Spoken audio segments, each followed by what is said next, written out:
या आवाजावरनं तुम्ही नक्कीच ओळखलं असेल की आजची रेसिपी किती कुरकुरीत तयार झाली आहे. नमस्कार!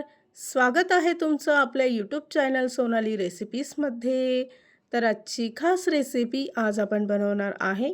खूपच टेस्टी, खूपच कुरकुरीत आणि एकदम झटपटीत तयार होणारे पालक स्नॅक्स किंवा पालकचे शेव. खूपच सोपी व टेस्टी रेसिपी आहे. पिकनिकसाठी ही रेसिपी तर एकदम बेस्ट रेसिपी असणार आहे. चला तर मग या रेसिपीसाठी लागणारे संपूर्ण साहित्य व कृती पाहून घेऊ. पालक स्नॅक्स किंवा पालकचे शेव बनवण्यासाठी सर्वप्रथम इथे मी 1 वाटी होईल अशी पालक घेतली आहे. त्यानंतर पालक स्वच्छ धुवून ती कटिंग करून घ्यायची. त्यानंतर थोडंसं पाणी टाकून मिक्सरमध्ये त्याची प्युरी तयार करून घ्यायची आहे. त्याचबरोबर इथे मी एका भांड्यामध्ये 2 वाटी बेसन पीठ घेतलं आहे. त्याचबरोबर 1 वाटी तांदळाचं पीठ घ्यायचं आहे. तांदळाचं पीठ कुठल्याही तळणीच्या पदार्थामध्ये टाकल्यावर तो पदार्थ अगदी कुरकुरीत तयार होतो. त्याचबरोबर 1 वाटी पालकची प्युरी घेतली आहे.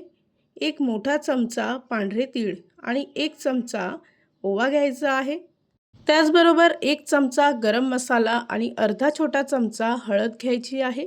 चवीनुसार मीठ टाकून मिश्रण मिक्स करून घ्यायचं. सुरुवातीला मिश्रण मी चमच्याने मिक्स करून घेतलं आहे. त्यानंतर मिश्रण थोडंसं घट्ट व्हायला सुरुवात झाली की हाताने शेवचं पीठ मळून घ्यायचं आहे. इथे आपलं फक्त 2 ते 3 मिनिटांमध्येच पालक स्नॅक्स किंवा पालक शेवचं पीठ तयार झालं आहे. 5 मिनिटासाठी पीठ झाकून ठेवायचं आहे म्हणजे ते चांगलं मुरलं जाईल. पीठ भिजत आहे तोपर्यंत तेल तापवून घ्यायचं आहे. पालक स्नॅक्स किंवा पालकचे शेव तयार करण्यासाठी इथे मी अशा पद्धतीचा मोल्ड घेतला आहे.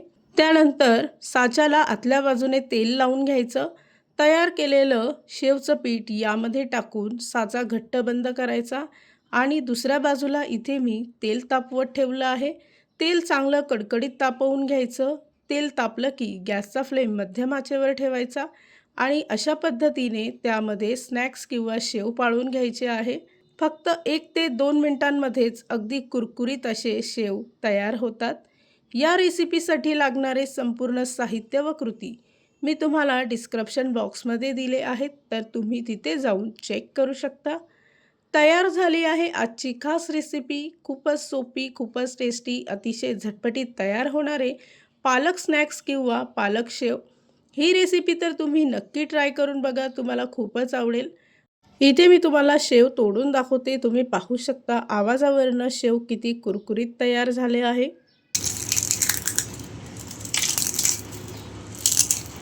तयार झालेले पालक स्नॅक्स किंवा पालक शेव पूर्णपणे थंड झाले की एका एअरटाईट कंटेनरमध्ये पॅक करून ठेवायचे.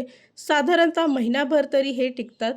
आणि जर का तुम्हाला हा आजचा व्हिडिओ आवडला असेल तर प्लीज लाईक, शेअर आणि कमेंट करा. चॅनलवर नवीन असाल तर सबस्क्राईब करा. सबस्क्राईब केल्यामुळे काय होईल, जेव्हा मी रेसिपीचा नवीन व्हिडिओ अपलोड करेल तर त्याचं नोटिफिकेशन तुमच्या मोबाईलवर येईल.